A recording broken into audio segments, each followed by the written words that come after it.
We're back with Officer Stillwell, at least a 3-time recipient of the Service Award. Congratulations again. Thank you, sir. What did you do this time? So this event happened on a holiday weekend, and it happened late in the day. And we received a call that a boat had washed ashore on the beachfront in our park in Hannah Park. So I responded.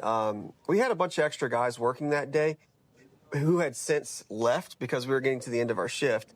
So there's just a few of us left over. And I went beachside and saw the vessel. It was definitely sitting on the beach. And come to find out, they were doing some diving offshore when their anchor broke and they became adrift. So obviously I was like, well, why didn't you use your engine and, get it back to the boat ramp? Well, of course, when things happen, they tend to snowball. So then they had mechanical issues with the boat itself. So they were literally under, without power, just adrift. And, Mother Nature pushed them onto our shore. My partner, Officer Bolin, radioed the Marine unit, who was nearby. And they responded, and the captain volunteered to swim a tow line out to our Marine unit to get a tow line hooked up to the boat to attempt to pull it back out to sea. In the meantime, I was asking the captain a bunch of questions regarding how much fuel's on board. Do you have life jackets? Do you have a spare anchor? He had life jackets. He had no spare anchor. The fuel was less than half. Obviously, it's an environmental concern. If the boat would have rolled over, it would have caused some serious marine life damage, as well as for the public who swim at our beaches. It would have definitely left a spill, an oil sheen and a gas sheen.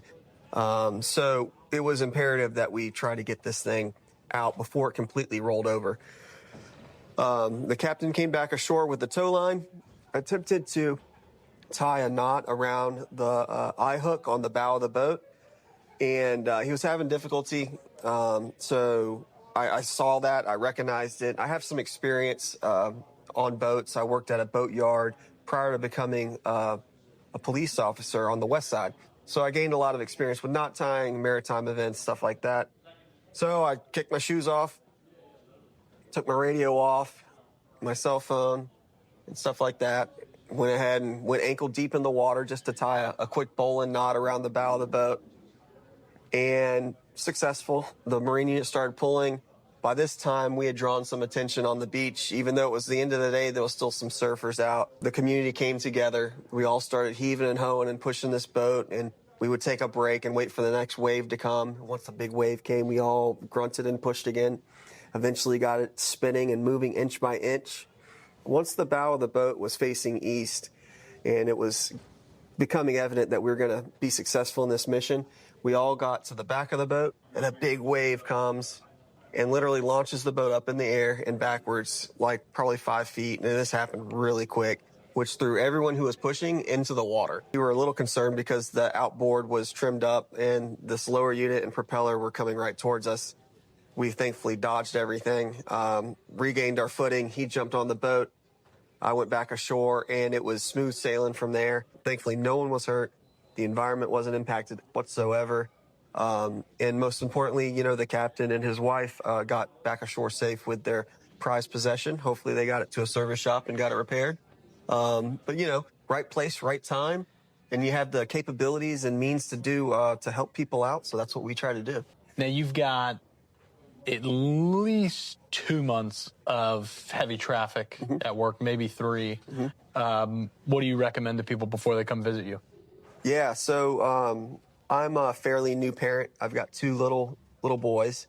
And I always tell families that I encounter, when you're going to a large place to have fun with your family, have a plan in place, talk to them about what to do if you get separated. Hannah Park is 450 acres of property, 2 miles of beachfront, over 20 miles of biking and hiking trails, lots of places to get lost. I highly recommend taking a group photo of everyone you're with. You don't have to post it. You don't have to share it. Just have a group photo of what you're wearing, what everyone looks like on the day of the event. In a scenario where someone does get separated, we have an actual identification that we could shoot out via our email and to responding officers to reunite you quickly. So I'll say this: I recently gave my promotion, a second attempt. Okay, the first attempt over 2 years ago, I didn't pass the written exam. All right. This attempt, I did pass the written exam, and I moved to the assessment center, which is phase 2 of promotion. It's very intense, a lot of studying involved, very high stress. I told myself and others that if it's not meant to be, it's not meant to be. It's not my time. Doesn't mean it's not going to happen. But what I could tell you people is, those coming to Hannah Park, you got me for another 2 years. Although I did miss assessment center, I am proud to be part of the City of Jacksonville Sheriff's Office, proud to be at Hannah Park. I'm a subject matter expert at that property, and I'm glad to be there to help you. So you will see me around the park. I'm there at all times if you have any questions. I've seen him there. I've seen him on the Gator. Yes, yes. I'm out there all the time. I love my assignment, and I'm there to help people out. And, I feel like I'll probably be seeing you again in a year or two within that. For something else that'll come up, but I'm willing, able, and capable of doing this, so I'm excited to do it. And still, what was the promotion for? It was to promote to sergeant. Okay. Yep. But you know what? Even though I didn't make it, for the studying and the efforts that I put forward, it just made me a better officer as a full. Because it demands that you reread policy, study the Florida state statutes. Be aware of the ever-changing environment of law enforcement in general, and also learning how to delegate assignments with subordinates. And when we have summer holiday weekends at Hannah Park, we get 6 or 8 overtime officers that will come and assist me for that holiday weekend. So I conduct a roll call, and what I've learned is how to speak with them and provide, positivity and provide assignments and let them know what we do for every type of scenario, so they're prepared for any event that occurs. Appreciate your service. Thank you so much. Appreciate everything you do to keep people safe out there, and thank you. Go see Officer Stillwell. Thank He's you, the real guys. deal. Appreciate it so much, Justin. Thank you, man. Thank you.